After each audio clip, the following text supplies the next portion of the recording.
Subscribe টেক্সটের এমন সুন্দর একটি ম্যাগনিফাইং অ্যানিমেশন করতে পারি কিন্তু আমরা ইনশট দিয়ে।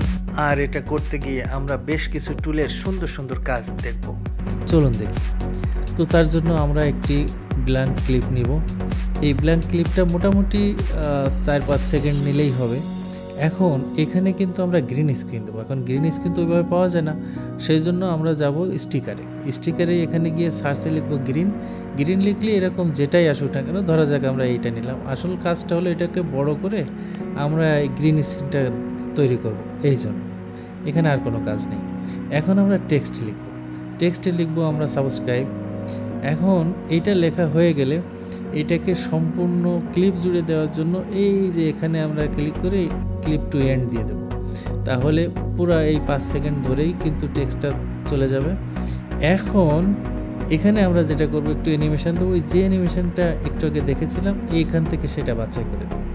তো এইটুকু কাজ হয়ে গেলে এই যে সবুজ ব্যাকগ্রাউন্ডের উপরে লেখাটা চলে এলো, এইটুকু হয়ে গেলে এটা এক্সপোর্ট করে নিতে হবে।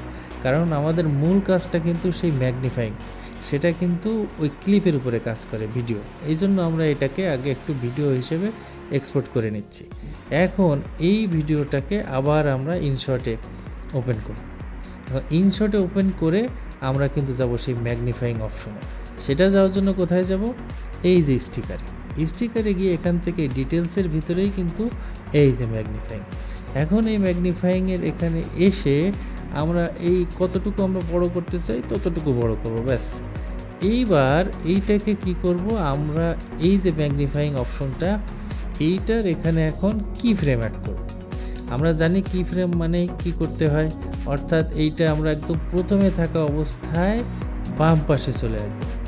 এই বাম পাশে আসা অবস্থায় আমরা কি ফ্রেম অ্যাড করব। এরপরে এইটাকে নিয়ে একেবারে ডান পাশে চলে আসবো। ডান পাশে আসার পরে আরেকটা কি ফ্রেম অ্যাড করবো। তার মানে কি দাঁড়ালো?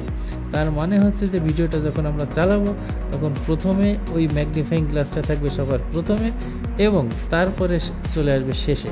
এতে করে ওই সুন্দর ইফেক্টটি কিন্তু এখানে দেখা যাচ্ছে।